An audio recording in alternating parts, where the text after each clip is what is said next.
Holi, holi, Paletitas. Welcome back to another episode of Las Paleteras podcast. I'm Cesar Camacho. And I am Jose Richard, alias Nalgona. And today is a very special day. We have been blessed by the goddesses because today we have the talented, the gorgeous, la comadre, la desmadrosa, Annie Gonzalez. Yeah. Okay, wait, I have a question real quick. Yeah. Alias, what does that mean? Alias? Is that like your alias? AKA. I can't with Alias you. Nalgona. Oh my God. Yo, I but- didn't hear it the first time, and this time you did it. I was like, period. Como Okay, que got it. alias? No, yeah, I got it. I'm here. We're here. How are you doing today? Good. Cuéntanos, ¿cómo I'm amaneciste? good. I'm happy to be here with friends. Thank you. Just chilling with my paleta and my little I know we're little cafecito. Paletitas. Y es lunes, amiga. Luna ya chupando. I know, my God. and we're out here. For real. Babe, you've been booked, busy. I feel like we've seen you everywhere. And if you haven't seen her, you have because you saw Flamin Hot, Gentefied, and now most recently as La Diva de la Banda, Jenni, and the new film Jenni on VIX. But yeah, you killed it. Thank you. It's been really fun and like overwhelming with the amount of energy and love I've been receiving surrounding the project and just, you know, all glory to frickin' Jenni, man. I really hope she feels honored and revered and appreciated and validated, you know, with all of her experience. I think she went through so much and she wasn't perfect, but that was part of her magic and that's why we love her. Yeah, because you would get fucked up on stage. But you know, like, I loved it. yeah. Where's our tequila right now? Where's the tequila? Tráigame Saca un mezcalito. tequila. Did it Tequila. make you feel a little more human? Like, For you sure. know, like we're allowed to be flawed. Like that's a part of our magic. Yeah, Chuper Amigos is my theme song. No. And we had like we did a watch party last night. So we That's all cool. watched it. The whole team watched it. We cried. We were like singing with you. It was so beautiful. And then one of our producers wasn't really too familiar with all of the Jenni songs. So we did like a 3-hour like YouTube dive and like watched all her interviews, her like iconic performances. We were like love all the that. gays just going down all the like a rabbit hole of Jenni. Which We was watched cute. when she walked off El Gordo y la Flaca. Oh, yeah. it's so good. It's so, and the way she does it too. Like she's so like, and she just leaves. I'm like, yes, girl, don't let them disrespect you. Yeah, I love the fact that she's like, in my upcoming CD, there's a song that says, este beso va pa tu abuela y todos que llevan su nombre agarrados de la mano van y chingan Yeah. a su madre. And she's like, I'm That was done. so And I'm done. iconic. God, she's so clever and doesn't get enough credit. I mean, she was pushed to the edge a lot. You know, I mean, just because people rarely look at anybody who is in the limelight as a human. I mean, you see it happening still now with Chapo Ronan. You know, like it doesn't stop. I think hopefully this gives us an opportunity. And it's mostly the women that push for it. It's not men in particular. It's mostly women who get ridiculed and chastised for anything that they do that might be outside of cultural norms. 100%. Can I ask you a question? You mentioned a lot about like the love that is receiving. How are you coping with that? You know, folks really can take in love, and then some folks, a veces somos un poquito más penosas when it's, you know, so how are you? Yeah, I've been in prep for being able to receive love for a minute. This is why I go to therapy. This is why I do the work that I do. You know, when I feel my body wanting to tighten up, because I can feel there's like an actual physical reaction in me where I want to go like this or go like I want to put my head down and I take a deep breath, I put my shoulders back and I say, this is what I'm here for. I'm here for joy. I'm here to receive love. I'm here because I am love. So if I am love, then I need to receive it. So I just been letting myself cry more.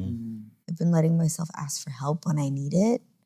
And also being reminded that it's not just me. Like what we see on the screen is, I mean, even look at this podcast. There's so many people behind the scenes of making this work. There's so many people behind the scenes of helping me create the icon that is Jenni on screen. So I just sit in gratitude for the way my life has transpired and that I get to do the type of work that I'm doing.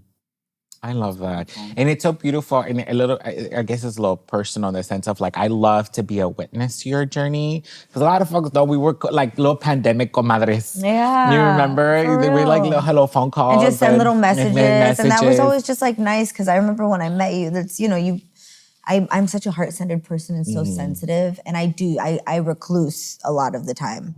And I feel like that's also how I met Ana Sheila too. Like we met during the pandemic and we became friends, and very early on she was like, I know, like, you take your space. I'm like, I sometimes isolate, but she kept checking on me and would just, and I'm like, God, it's rare that you meet people that have that impetus to really want to reach out without any sort of thing in return, And I appreciate you. I'm always saying I'm an NSA texter. Like, a girl was on the toilet when I texted you, thinking of you. Yeah, I love that. That's what I do on my FaceTime. Yeah. On the toilet. I do. Sometimes I even take pictures in the shower. I'm like, in the shower? I do. I'd be I scared know. my phone would slip. I'm like, me tapo. Ay, se me vio la paleta. Oh my God, you guys are nasty. I love Speaking of it. paleta. Speaking of paletas, amiga. What flavor of paleta would describe you, do you think? Coco.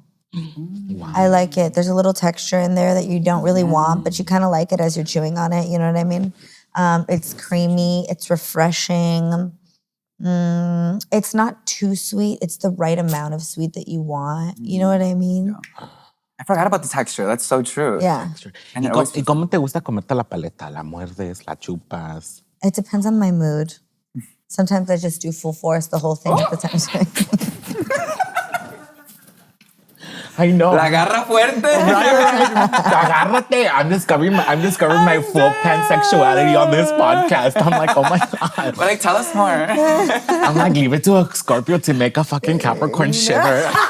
We're getting freaky from the beginning. I'm kidding. Buenos días, amigas. Buenos días. Con el cafecito, señoras. Another question that I had was, what flavored paleta do you think Jenni would be? I feel like the one that what do you have? What is that? It's like piña con chamoy. I feel like she'd be that. I feel like she's sweet. There's a bit of fire in there. You know what I mean? It's a little bitter, a little tart. Yeah. There's probably some tequila in there, mezcal mixed in there. Tequila infused for sure. Do you know what I'm Dip it saying? in first. And Yeah. I feel then like get to singing. Exactly. Yeah. Yeah. I feel like that or fresa. She's a sweet. She's the biggest heart. she's a sweetheart. I don't think she wanted to be as much of a fighter as she was. I think life gave her no choice, and she was like, "Fuck that! I'm not going to back down." You know what? I think that's the thing that I love the most about her, that she was like, all right, bitch, no vamos a dar putazos. Yeah. Aquí por parejo. ¿Quieres hablar? Va a haber putazos. Va a haber Yeah. puta por parejo, amiga.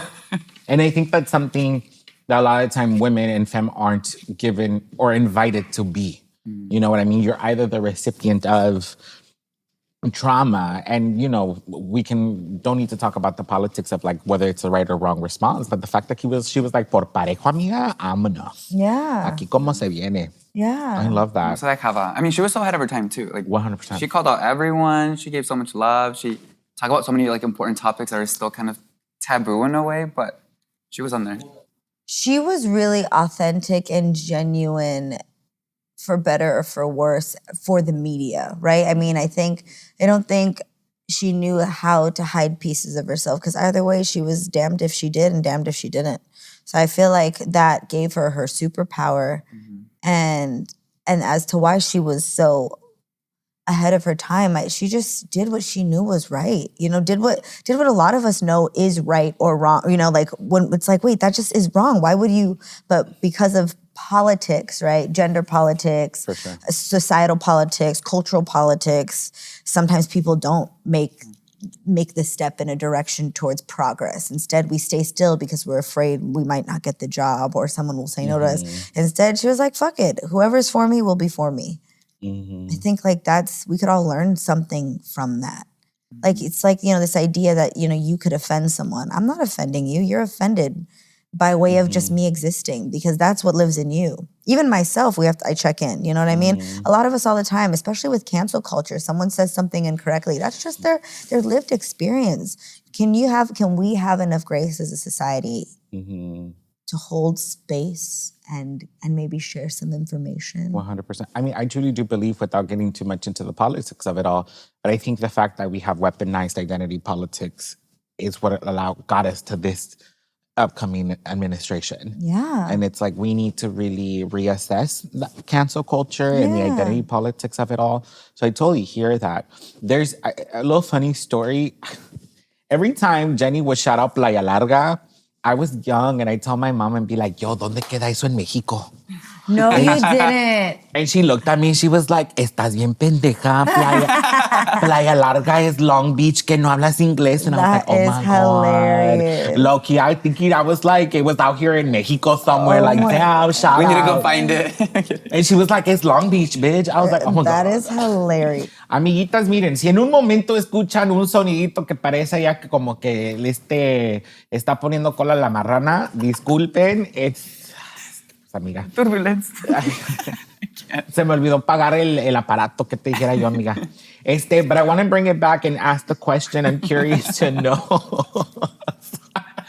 Girl. I'm curious. Ask the question, all right?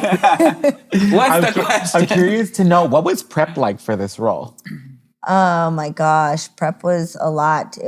I just trying to absorb as much as I could of her essence. Because I wasn't a Jenni fan growing up. Didn't really know a lot of her music. I'm 6th generation, so like speaking Spanish wasn't something that I had in my wheelhouse.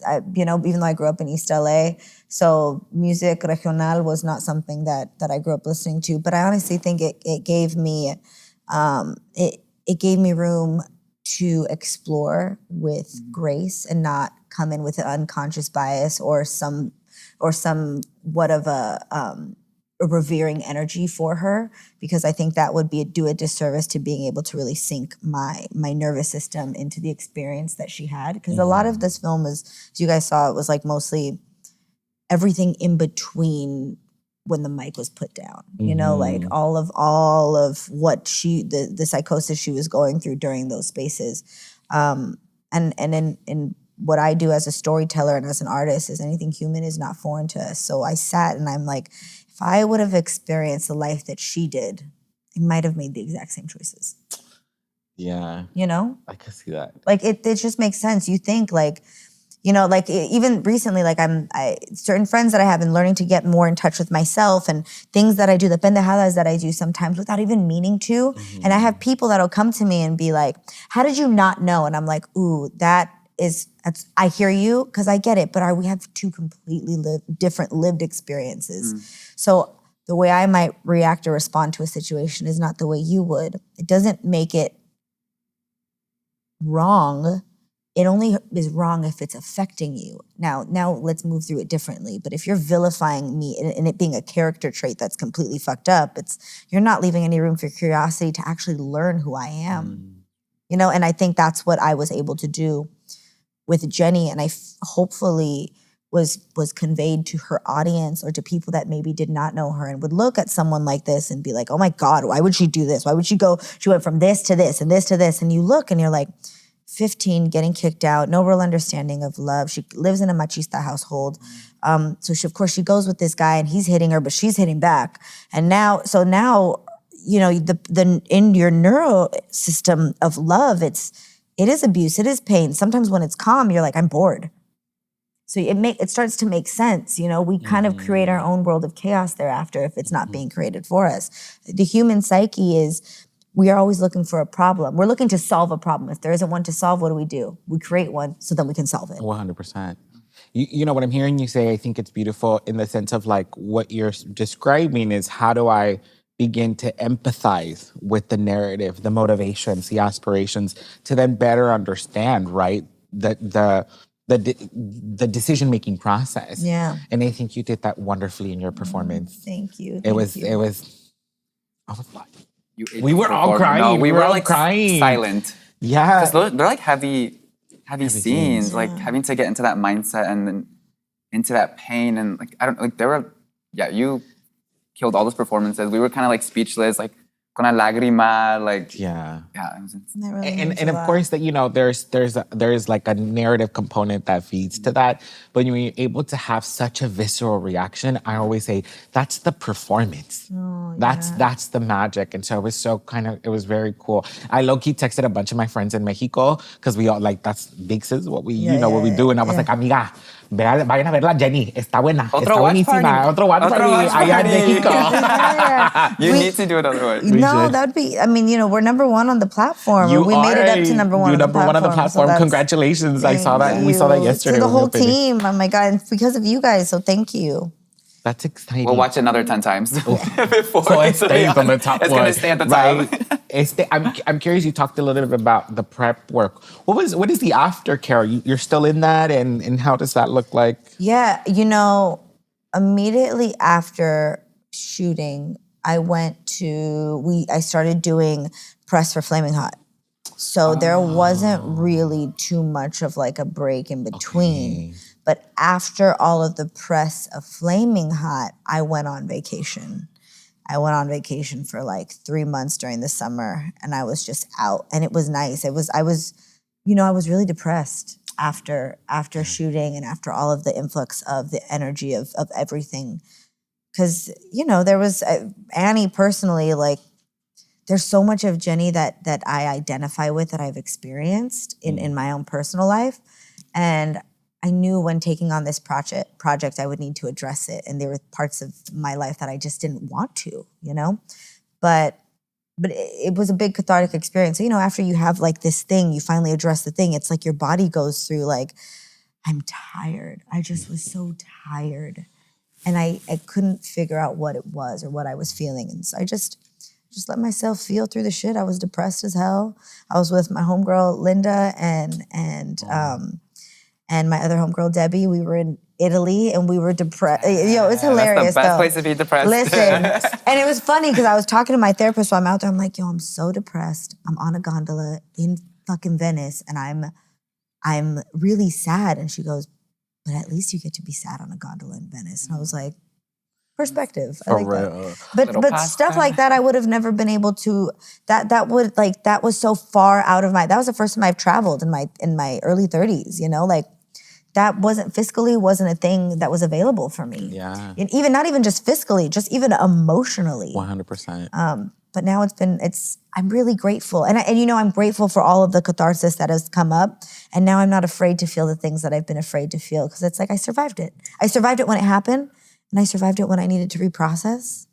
And more than survive, I feel like I've had so many people who've been so gracious with saying how they see themselves and how they feel liberated thereafter, I love that. I love that Annie was like, you know what, we're going to do one more round on the gondola because I'm still feeling my feet. Yeah, probably. And then I made everybody listen to me sing. Yeah, which you gave vocals too. Listen, And I've heard you live recently too, and I was like, yes. She is a vocalist. I'm like, we need music in 2025. I was like, we'll do a segment. No, cierto. It might be coming. Yes. So we need it. You heard it here, la exclusiva, bebé. Yeah. Ya quisiera TV Notas. Ya quisieran. That being said, we're going to transition to one of our favorite segments here at Las Paleteras, and that is ¿Sabías qué? So Annie, give you some context. We do this segment called ¿Sabías qué? Where depending on the topic that we're talking about, we like to throw in some cute little fun facts, para echar desmadre, pero también para educar, ¿no? Okay. A la gente. So, de ¿Sabías qué? Is ¿Sabías qué? De Annie Gonzalez. So we're going to get some fun little facts from you, if that's okay. We'll ask you some questions and then you give it to us. So the first question is, what is your morning routine? My morning routine, so funny. I wake up really early, typically like by 6:30. I will make a coffee. I'll drink some water. I brush my teeth. Sometimes I have a little, oh my God, I'm so hood. The couch that I had in my living room, I moved out to my front yard. Like on the little, I know. I was like, I did that, and somebody was like, yo, you are hood for real. And I'm like, but it's a really cute couch. Anyway, whatever. It's cute as shit. You guys are haters. No, it's not even.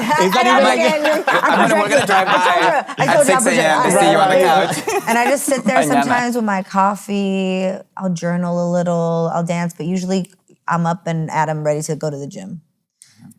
You know what they say? Like, don't dress for the job you have, dress for the job you want. And I see so many things for myself. And from what I see, it's like the early bird gets the worm. So I'm not trying to wait for no shit. That's real. And take rest when you do. I'm really good about listening and honoring, listening to and honoring my body. But for the most part, sometimes it's like, your brain will give out before this will. Mm-hmm. So I'm always like, mental fortitude, baby, mental fortitude. Somebody once told me the body knows the trauma that it houses and the medicine that it needs. It does. And it'll tell you in the moment. Sometimes for me, like I didn't feel like I was mine for a very long time.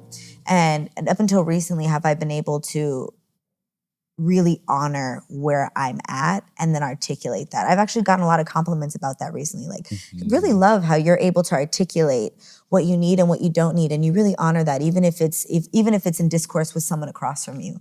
I'm like, because how dare I give someone else the freedom and agency to decide how I move through the world? 100%. And then it's not to be a dick about it, but No. But sometimes we have to. Right. Because a lot of people mistake autonomy for aggressiveness. And it's like, no, I just have autonomy, babe. I just have autonomy. Yeah. And I'm also sorry if I hurt you. The next question is, what is your guilty pleasure when you're not working? You can be honest. My guilty pleasure. Man, I maybe like more carbs, but it's not so much because look, it's not because I'm afraid of carbs. It's just, it bloats me and it gives me I don't know, it gives me I feel all the next day. It's more that than it is anything else. I'm not a big drinker. I'll do it in social settings if I'm having fun, but Yeah. I don't know. You know what? I try and live a life that I don't have to take breaks or vacation from. Do you know what I'm saying? That's like capping your chart. It really is. Because I have a hard time trying to tell people that I'm like, look, I love my job. I know my work doesn't define me, but I love it. I know. I love what I do. And I like feeling good all the time. And my vessel is how I channel and am able to do my work. And my work isn't when I'm on set. My work is how I respond and interact with the people that I love. And I love everyone I get to come in contact with. Yeah. I'm a holistic bitch. You love that? I love it. My type of girl. Well, tell us more. Sí. Y nosotros aquí apuntando notas. Ay, I'm sí. lost in your eyes. I'm like, Yeah, for real. Yeah. Do you want to ask the other questions? The perfect date. Oh, yeah. Okay, Annie, what's your perfect date? My perfect Have date. you had your perfect date already? Have you lived it? Me asking 3 questions I all was at like, what once. a slick way to ask that question, though. Yeah. What's up? I think I have. A sunset hike, cook dinner at home, watch a little movie or a show, or maybe a documentary on the psyche. Okay. And then smoke a little weed and go to sleep. Baby. A little snack. Yes. Listen, I'm all about the backyard politics. I literally roll a little doobie. Do you know what I'm saying? That's my jam. I'm such a homebody. Look, will I go out to a nice dinner? For sure. Is that my idea of a perfect date? I get dressed up on a weekly basis for work at the highest stakes possible. Yeah. I want to be able to take off my extensions and my lashes and for you to be like, you are the baddest bitch I've ever seen in my life. Get a little massage. You are the baddest bitch I've ever seen in my life. I love you. Conviction, truth. I believe you and I love you. Same. No, wait,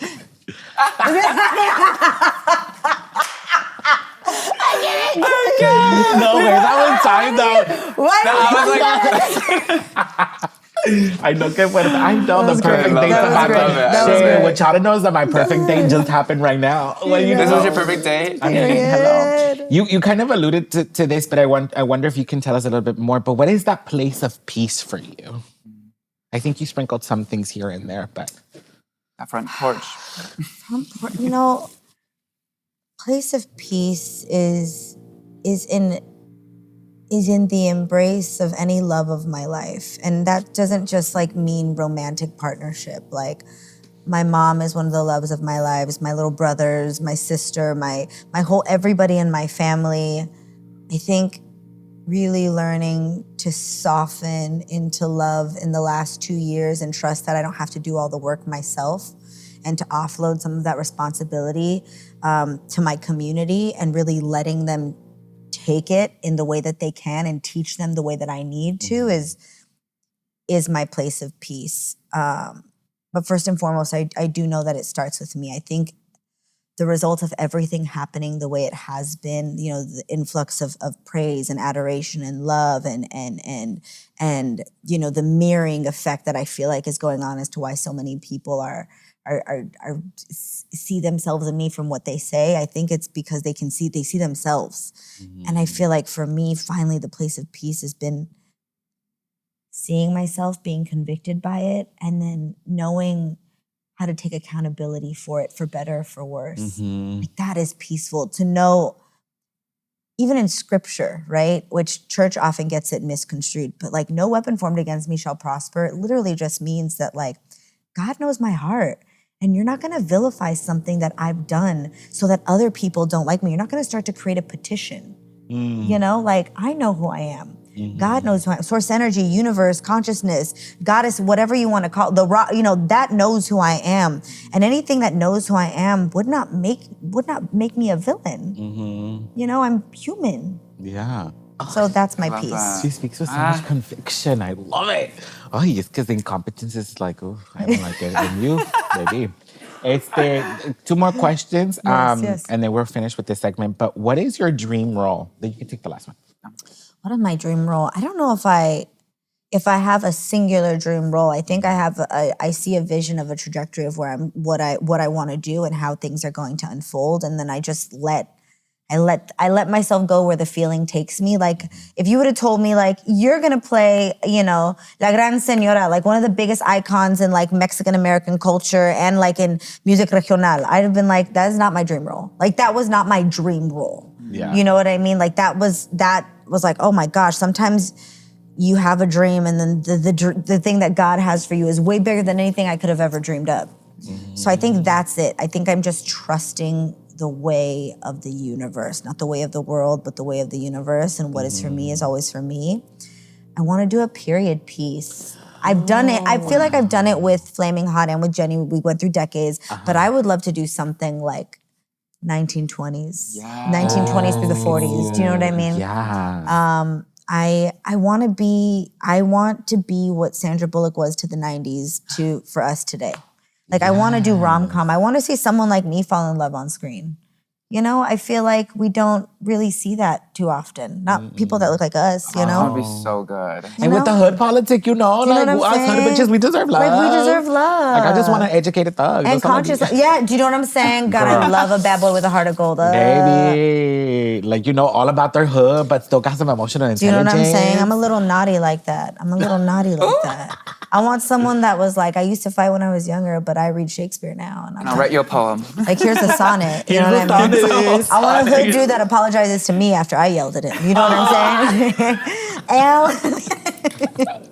I know. Okay, we're manifesting our loves too. Oh my God. We're all like, yes, universe. Girl, I'm in my switch era. You are? I'm in my switch era. Like I'm like exploring to be a little bit more subby, but I like you like gotta be a little that. dumb and you know. No, you know, I am also in that because I've often been told that I'm intimidating to men and to women, and I'm like, you're just weak.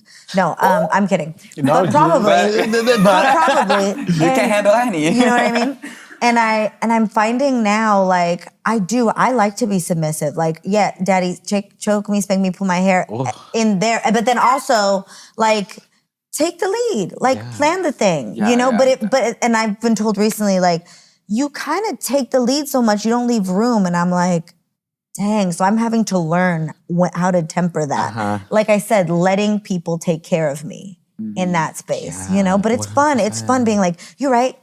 Like, don't do it. No, yeah, do it however you want to do it. And then I can just be fluid. I tell people, I'm like, look, I don't give away my submission. You gotta earn my submission. Right? Yeah, you gotta make me feel safe. Wait, that's so true. Because I feel like I am pretty submissive too, but it depends on the energy I get from the other person. Because if they're not giving me, I'm like, I'm not trying to do all that for It's you. about delivery. You know I'm what I like, mean? somebody, it's TMI, but if somebody were to be like, oh, are you into like golden showers? I'd be like, no, thank you. But if somebody was like, te voy a miar como la pinche perra sucia que eres, I'd be like, oh, okay. Like you gotta know what you're doing if you're gonna do it. If you're timid, it's like a dog. If you're timid about petting me, I'm gonna go like that. But if you're like, come here, girl, I'm like, Wow. Yes, I need the energy. Shout out to the cachorrito. oh my God. Stop. It's because I got tatted. Look, Okay, Firulais. I'm kidding. The last question that we have for you is to fill in the blank. Okay. And you can take this wherever you want. Okay. Imagine a world where Everybody loves every piece of themselves, the light and the dark. And so we're able to not assign value to who we are, but instead experience the expansion of our pain, because the pain is a singular thing that unifies all of us. Obsessed. I was like, damn, That I was was good. seeing the world too. Well, thank you. Thank you. Pues amigas ahí ay, yo ya llorando. Amigas ahí en casita, this was Sabías Que, one of your favorite segments here at Las Paleteras. And today we got to learn a little bit more about Annie Gonzalez. I feel like you played a lot of strong, powerful women in a lot of these roles. Yeah. And there's so much responsibility in like portraying that. And like you said, people look up to you as a person, but also in your characters too. And like, how has that journey been? Like, balancing and having to care for all those roles. You know, I don't know, like, when I'm in it, it's my job. Like it's also been a part of my purpose. I think it's also just embedded in the fabric of who I am because of how I was raised. Single mom, only child, mostly raised by a village of women. You know, my tias that took care of me, my mom's 2 older sisters, may they rest in peace, who passed away, one when I was 16 and 19. Like they taught me like, they're like, we're not victims. Like we move forward with a fire and a passion and with a joyous heart, because that's the only way we are going to receive back in return. I think it did feel like a very big responsibility. But I feel like in the same way when I'm the oldest, you know, sister, they would always tell me as a kid, like, you have a responsibility to your siblings to be the example. And I remember even as a kid, I was always like, no, I don't. I just got here too. You got me fucked up. I would tell like my dad and my tias and my abuelita, like, no, I don't. Like, don't put that responsibility on me. There was something in me that always knew, like, don't put that on me. Like, I'm gonna stress myself out. Like, you doing that isn't gonna help. And I think a lot of us understand that within like Latino culture. It's like, no, but that's your tia, you have to do this, you have to do that. Like, I'm firm on like never wanting to do anything I didn't want to do. So the responsibility, though it felt heavy, I've always wanted, like, I want this. I want this. Even when I was a kid and I get my ass kicked and my mom would go, think about that, because you need to do X, Y, Z. She's like, when you're ready, go do the X, Y, Z. Most kids, after they get their ass kicked, they're like, okay, I'm gonna go do the X, Y, Z. Nah, motherfuckers, I'd sit there and I'd be like, nope, I don't feel ready yet. I'd sit there for like hours until I was like, and now I want to. Something in me, I've always been like that. Oh, Isn't that interesting? No, I love it. Like, you're not bratty, but like really convicted with self, you know? Like, I like that. One thing that we bonded over at Las Paleteras, we found out we're all the oldest. Yeah, I was gonna say, we're all the oldest. And it's exactly that conviction that you talked about, that I was like, I don't want this responsibility. Yeah. And then when you let go of the pressure of it, you get to stand in your authenticity. And I think that's why so many people, I receive so much love, because I'm not trying to be a thing that I think you'll like. I can't. I never was able to. Yeah. Ever. I was bullied as a kid. I didn't have friends. Nobody really liked me. I was bullied by my family members. Like, my mom wasn't always the nicest growing up. Neither was my dad. Like, we've definitely grown to a different point now where they're different people completely. But my foundation wasn't the nicest or the kindest. And to me, igual como Jenni, I was always like, fuck, I'm damned if I do, I'm damned if I don't. Might as well just be myself. 100%. Whatever that is. Because I remember I would cry. I'd be like, people don't like me and I'm trying to be different. Like, I wish I could give you that energy of cool girl. I'm not. And I remember moving through the world thinking, like, doesn't everybody try this hard? Right? Don't we all try this hard? And everybody did. But I just didn't, they did it in a different way. Yeah. They were, you know? 100%. Interesting, you're starting to mention this, and I'm curious, because I can only imagine once you arrive to this place. The question is, when did you know that storytelling was going to be your career? And as you're sharing what you just shared, I feel like once you realized that, you were like, this is what I'm doing, right? Your conviction is so admirable. So I'm curious, what led or to that moment to say, this is what I'm doing? I don't know if there was a single moment. I feel like I came into this earth knowing that was my purpose, healing ultimately. And I heal by way of storytelling. But I just remember seeing the way my mom would light up when I'd make her laugh. And so I was always really good at being, if there was tense situations, knowing how to lighten the mood. Yeah. And I think that was a big part of it, wanting to make people happy, to show people it's okay, everything's gonna be okay. Even as a kid, that was definitely a big part of my why. And now it's, oddly enough, I gravitate towards more stories that don't have a neat little bow tied at the top of it. Mm-hmm. I knew as a kid, because I was, I was not tossed around like that, but like, always a bunch of different people babysitting me, there was something in my brain that knew if I made you fall in love with me, you'll take care of me, you'll protect me. So that was a big part of it. Like, honestly, looking for protection. Somebody please like me. Somebody please be kind to me. Because I remember some of the biggest compliments I received weren't from my parents. They were from strangers. Because my parents would always tell me, better I tell you than someone else. But then you don't really tell me anything nice about myself. So I don't think you like me. It was that. It was that, you know? Damn, I'm like... No, it's my head spinning. 100%. You know, and not so much in my experience, right? Then I never passed. You know what I mean? Like, you saw me and it was like, this jota, o sea, never passed. And I think to your point, you go around, we talked about this in one of our episodes, in the religion episode. Girl, I was a monaguillo for 7 years because I thought that was my gateway to heaven. But I was like, let me go meet Jesus. Let me take the little You're the most fabulous monaguillo. Right? I was like, let me take the quiz. And she's going to be like, you can make it, you know? And after a while, like you said, it was like, fuck it, I'm not going to pass. Let me lean in. Yeah, lean in. What does that feel like? What does that look like? And at first, you're going to piss a shit ton of people off. And then after a while, they're like, wait, what are you doing? You kind of look happy. Because didn't you start to look at everybody in your life who would follow the thing and you're like, they look miserable. Yeah. They hate their fucking spouses. They hate their life. They hate their job. They hate their body. There's nothing about them that I see that they're enjoying. I do not want to be like that at all. And that's why they talk so much shit too and project so much onto other people. And it's like, I feel like once you know yourself, you're like, me vale. Yeah. And then you tend to soften even and be like, damn, you don't even want to be mean to me. You just don't know any other way because you can't be nice to yourself. That was, you know, I have that grace now with just like the elder figures in my life. There was a lot that we had to learn together. Not that I had to teach them because I mean, sure, I could have all the information, but if I don't have a willing participant, 100%, it doesn't do anything. But there was a lot of that was like, let's talk about it. Yeah. Like, oh, mommy, don't talk about my body anymore. Well, I know, it's not helpful. I like who I am. I like my little lonja. I think it's cute. I might stretch my cool. Like, if you're not going to say anything nice, I just don't want to hear it. Yeah. I enjoy the relationship I have now with my parents as an adult more than I did. Yeah. Where I could be like, Mom, I respect you. You will always be my mother. When I moved to Mexico, I went over to the house and we had a conversation. And I was like, I'm not asking for permission. I'm letting you know out of respect for you. Yeah. But I'm not asking for permission. I think I'm okay. Yeah. Y'all did your jobs. But, because it was a lot of like, ¿pa qué cruzaste la frontera? ¿Pa qué te vas a una que cruzó la frontera? And I was like, girl, you crossed that shit 35 years ago. Yeah. You forgot what it looked like. Stop. You know? But to that point of like, that's so powerful. I always say like, I'm not liberation, but I'm an echo of it. Yeah. And when people begin to see what an echo of that could look like for them, I think that's that law of attraction. Like, you don't have to do it like me. That might not be your liberation, but you could just see that I have agency over myself. That's powerful. I love that.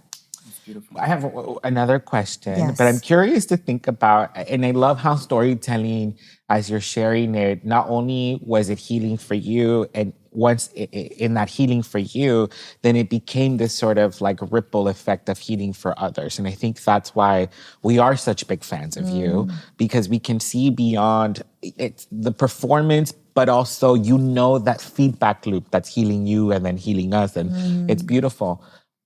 But if you weren't doing storytelling, what else would have done? Do you have any of these other professions that you were like, oh, I wish I would have been this? The only other professions that I've thought of, even as a kid, was I thought I wanted to be a pediatrician just because I love children so much. Yeah. My God, You'd be the best doctor. For real. Going in there and no tenga nada, like, I just want to go see it. Yeah. I just want to go in, charge my insurance. Or honestly, like, I think like a therapist. A therapist. Yeah, with kids who've undergone trauma. That's so cute. I can see that. Yeah. I love that. I feel like it would just, children are my kryptonite. Because at some point you realize that you're a product of your environment.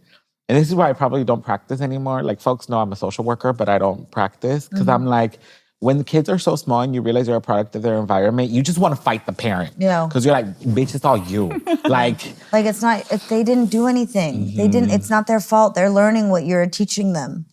Yeah.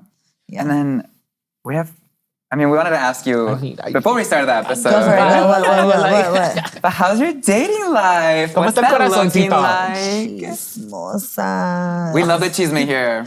We love chisme, How's chaos. dating de life? todo. You know, I took like 2 years off from dating. Just needed to be single, not sleeping with anyone really, like just taking a beat, because I started to realize like I was the common denominator from either everything working or failing in my life, right? Because we love to be like, fuck him, fuck her, what a bitch, why does she do this, da da da da, and I was like, right, yeah, fuck them, and I'm like, oh, I feel like it's me. I feel like it's me.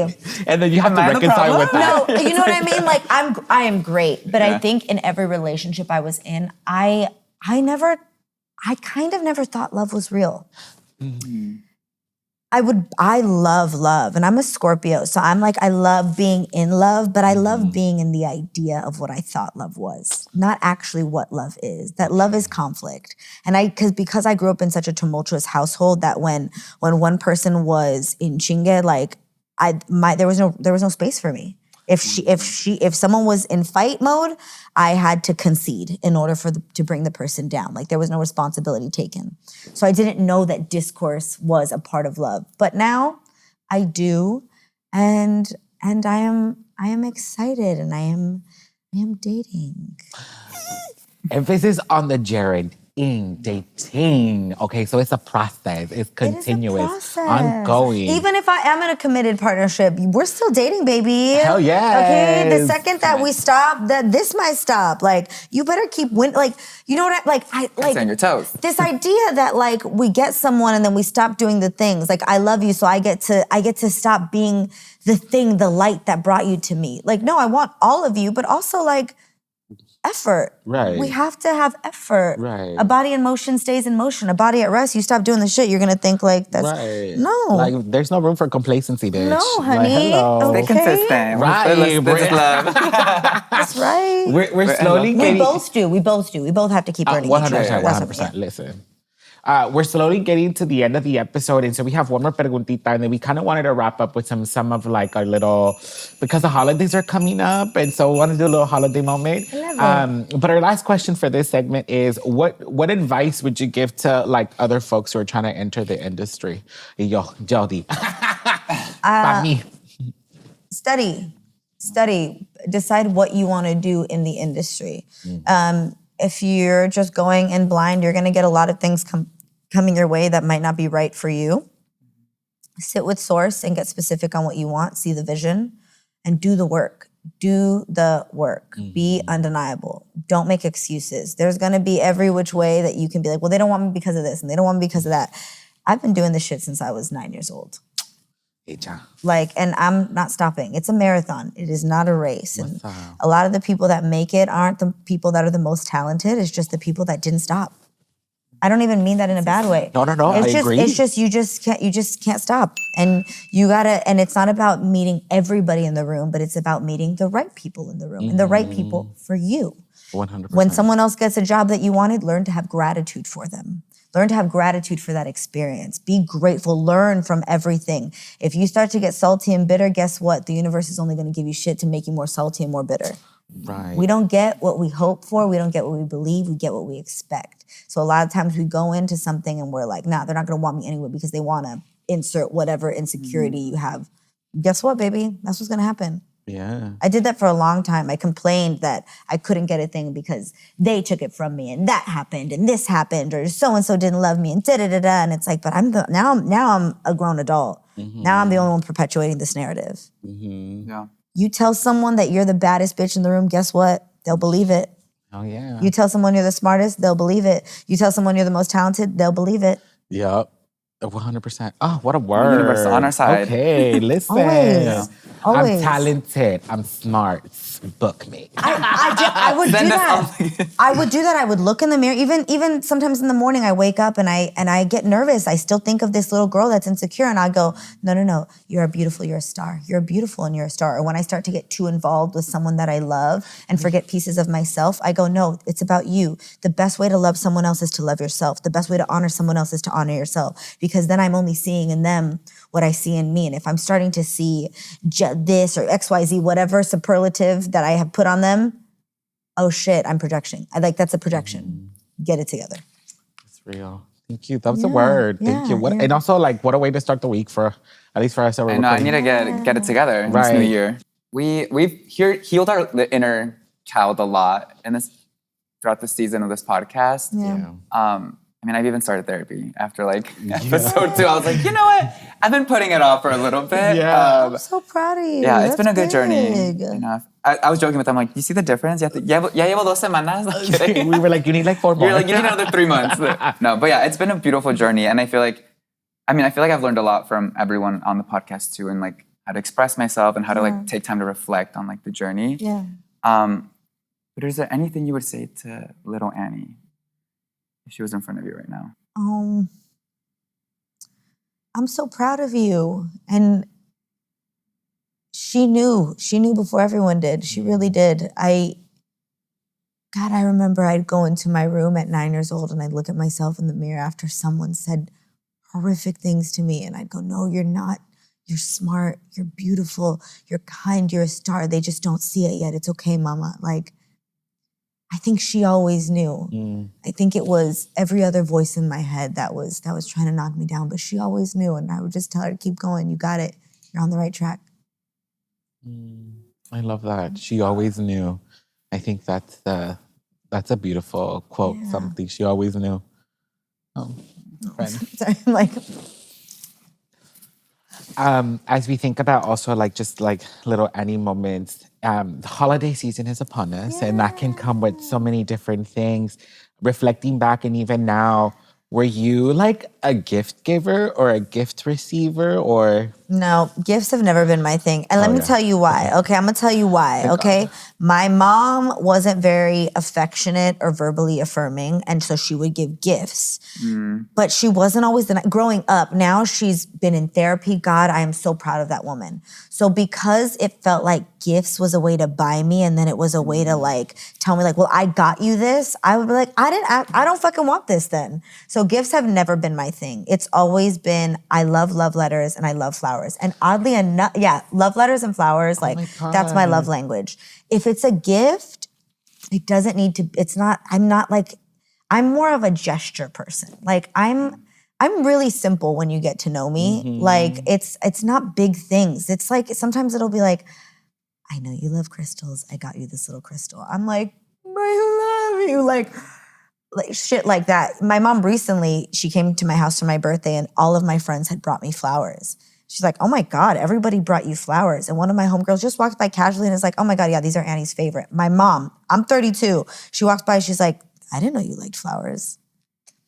Pobrecita though, it's sometimes our own, fear of getting close and actually listening. I don't mind gifts. I also never used to give gifts because I was so broke for such a long time. And I think when I would give gifts to people closest to me, I also wasn't listening. I wasn't a very good listener, so I didn't know what to get people. Now I think I've gotten better, but I'm definitely, the way that I give gifts is I give experiences. I got an Airbnb, let's go to Joshua Tree. I'm gonna take you to a nice dinner. I'm very quality time, words of affirmation, physical touch. I'm communal in that way. But I'm learning as I mature, gifts are a way to send people who might not be close, a piece of you with them so they feel close. Oh, I'm learning that. I didn't know that's what it meant. Now I've even learned with my mom. I didn't know that's how she knew how to show love, and so we learn all of it. That's so beautiful. That you're sharing your love languages. I was like, oh my God, okay, I'm glad I discovered your love language quick because I send the affirmations. Well, people don't know I have a weird practice on Mondays, but I don't know if Paletitas got it yet. But I literally write Monday affirmations. They first start off for myself that I need. And then I'm like, I may not be the only one. And so then I just send it to not a bunch of, but a curated people for that week. And it's like, oh, okay, cool. And Annie was on that list. Now that I know, I was like, oh, okay, that makes sense. Really because when we die, right, we're not going to take, that's a cool jacket. This is cool too, but we ain't taking any of this shit with us. You know what I mean? And when all is said and done, the people that love you aren't ever My favorite day hanging out with you was when you wore that rose silver ring. It's like, it was the look in your eye. It was the way that you touched me. It was the first time that you said that I was beautiful and the way you said it. It's all of those things that we remember. Ay, qué poeta me saliste. Yo, I was like, it's the way I made her feel. Tell us more. Dinos más. It's the way you were eating that paleta. Exactly. That's why food is a love letter. You want to buy me something again? I got you. You know what I'm saying? Speaking of food, what you eat or what is that comfort food for the holidays that you go for? Comfort food for the holidays. Oh my God. I'll eat anything and everything. Yeah. Things that I just remember growing up for the holidays is, you know what's a consistent one? My nana makes a capirotada. That just feels like, that just reminds me of like family. Mm-hmm. You know what a big comfort food is for me? Because I'm trying to think, I'm like, I don't know. I eat almost the same thing every day. It's like protein and veggies, just because it makes my body feel good. But like a super comfort food is caldo. Un caldito. And like, yeah, like my nana's caldo in particular, or she makes like sopita. And you know, it's like the little stars or like estrellas. De fideo. The fideo. The fideo. I love a good sopita. That is like ultimate fideo with like a tortilla with butter wrapped in there, and you're just eating that with a little aguacate. Boom.